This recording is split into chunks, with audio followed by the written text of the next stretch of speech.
We've all seen the pictures. The famous film fridge at Yodobashi camera, stocked to the brim with boxes and bottles, pages of slide film and pro packs of portrait with Fujifilm priced at $5 a roll. But what does this fridge look like in 2024? What is the state of film photography in Japan post-2020? Is Japan still the mythical film photography paradise that it once was? I've prepared a report for my fellow film photographers here in the West. I visited 16 stores and I took pictures in about half of them. I didn't always feel comfortable photographing in smaller stores.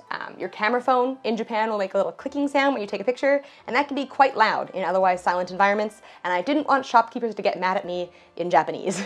So I did my best. Most of the stores that I visited were on the smaller side. There's an abundance of hole-in-the-wall type camera stores with cases crammed with vintage glass and cameras and a selection of film to peruse. A lot of them were clustered together in tech-focused districts like Tokyo's Shinjuku and Akihabara and Osaka's Dotonbori. So I spent a day in each city exploring as many of these as I could. There were also a few chain stores I visited that had a wide selection of film. Yodobashi camera is definitely the most famous of these, the site of this iconic photo of the film fridge. But there's also Bic camera and Kitamura camera, which had locations in almost all of the cities I visited. So I hit up a bunch of these as well. I'm not going to talk about each individual store. You can see a list of the locations I visited here, but I'll add a few details about my favorite stores here. So if you want to pause the video and read about them, you're welcome to do that. The stores aren't the fun part, in my opinion.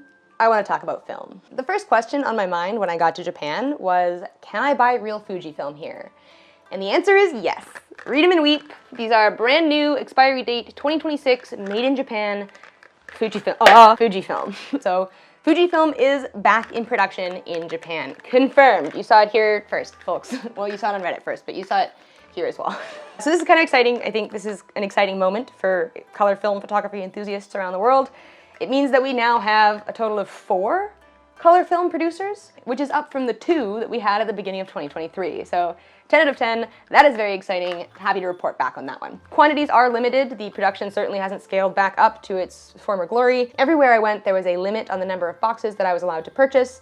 So in order to get this many, I had to go to 4 different stores. Most places were selling this Fuji Superia Premium 400 for around 14 USD or 1980 yen. And that's for the 36 exposure roll. This price point was at the lower end of color film offerings that I found while I was there. And the Fuji Color 100 that I picked up was the cheapest color film that I could find at 1400 yen or around $9 USD. This was sold out pretty much everywhere, so I only grabbed the 1 box. And also, I wasn't super excited about Fuji Color. There's also some other Fujifilm offerings on the high end that people might be excited to hear about. Velvia and Provia are both still available at around 31 USD per 36 exposure roll. So there was a lot of exciting Fuji stuff. Feast your eyes. There was a lot of Kodak product on the shelves as well, but most of it was quite expensive due to being imported. Just for context, the minimum wage in Tokyo is 1,100 yen per hour, and this roll of Ektar 100 costs 4,000 yen, so it's basically a half day's wages for this 1 roll of Ektar, which is probably why there was always Kodak product on the shelves in every store I visited. I just don't think they're able to move it at that price point. All of the imported products were pretty inflated price-wise, probably unsurprisingly. Many stores had Harman Phoenix, the Wolfen NCs, the Amber lineup, Cinestill, and Lomography stocks, all of which I have reviewed on this channel. But these were pretty expensive compared to the more local regional brands. And speaking of local brands, this was what I was most excited about while exploring film photography stores in Japan. I wanted to see what kinds of film stocks are sold over there, which brands exist that I've never heard of, and how many offerings they had that I had never seen or tried before. So the most common film company that was new to me was this one called Merix, which my brain loves to autocorrect to Matrix. It is based out of Osaka, and they have quite an extensive range of products that are very similar to Cinestill's lineup. There's Merix 800T for 2,200 yen or 15 USD.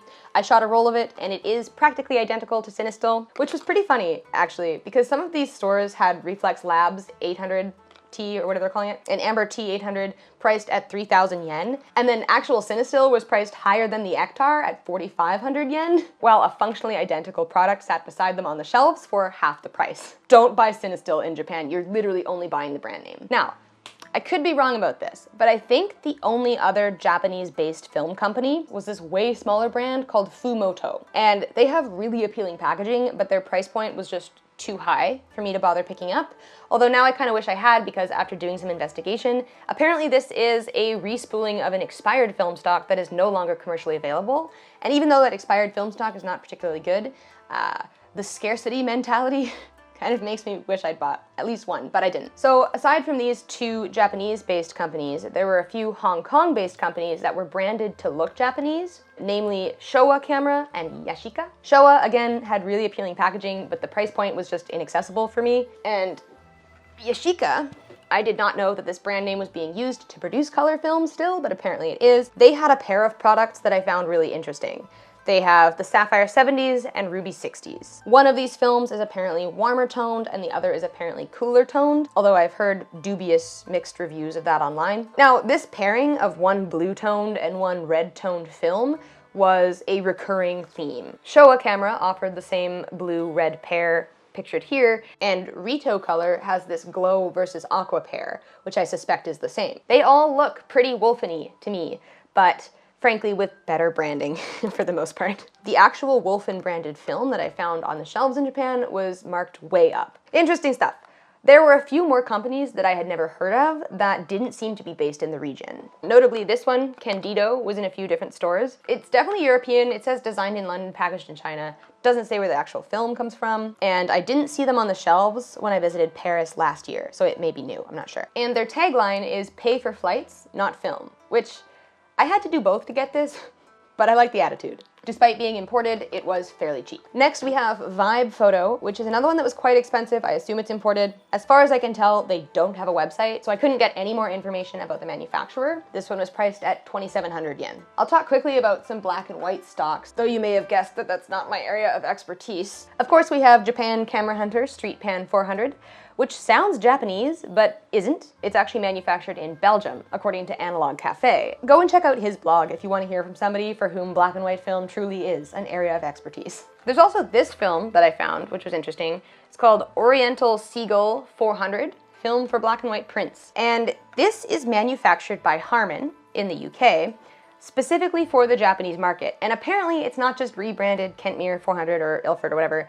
It is truly a completely original product that was designed to be sold in Japan. This was apparently intended to fill the gap left by Fujifilm Neopan, and it was pretty cheap, so I picked a roll of it up. Other black and white film offerings, there was a bunch of Ilford and Rolly that was available there. Those are available everywhere, so I'll just show you the Japanese price points, and we can move on. That is everything that I had to say about 35mm film. I don't know much about 120 or larger format. I only shoot 35mm at the moment, so you can have a look at the pictures and see for yourself if there's something that I didn't mention. I did also want to talk about Instax mini film quickly before I go. I'm quite an enthusiast of Instax mini film. I'm not sure if you could tell by my fantastic home decor. I had kind of imagined that Japan might be this mystical heartland of Fujifilm Instax. Like they might have film with borders I've never seen before, or new emulsions, or lower price points. But unfortunately, there was a countrywide shortage on Instax film when I visited, and I couldn't find the black-bordered film in any of the 16 film photography stores that I visited. Yodobashi Camera had several rows in their film fridge dedicated to Instax film, and every single one of them was sold out, even spray art. And spray art is objectively the worst. But this is wild, right? Like, the biggest film photography store maybe in the world is completely sold out of all Instax film. That was the first store that I visited, and it did not bode well. Very few of the other stores that I checked out even sold Instax film, and the ones that did had only white bordered mini film available. So this size, this color. And it sold for around $10 a box, which was pretty much the same that I paid for it in Canada. So that was odd. I did a bit of sleuthing, and it looks like demand for the film is just too high to keep up with, which is a good problem for the manufacturers to have. Production was recently scaled up by 20% to meet global demand, and the production facilities are scheduled to start operating in fall of this year. So hopefully there will be some more available in the future. I suppose it's being sold to an international market rather than a Japanese market because international currencies like the euro, pound, CAD, and USD are a lot stronger than the yen right now, and so they're probably able to make more money overall by selling these products to Western consumers. So I didn't buy any Instax film the entire time I was on this trip. I only brought 3 packs, and once I had burnt those, that was it. Until I got to the airport on my way home, and the tax-free shop at Narita Airport had thousands of packs of Instax mini film overflowing on this display, just like absolutely crammed to the brim. And they were priced at 660 yen, which is $4.50 a box. So I probably should have filled my suitcase with this, but I only bought 4 because my bank account was looking pretty drab at this point. But no joke, Narita Airport has the absolute best deal on Instax mini film, maybe in the world.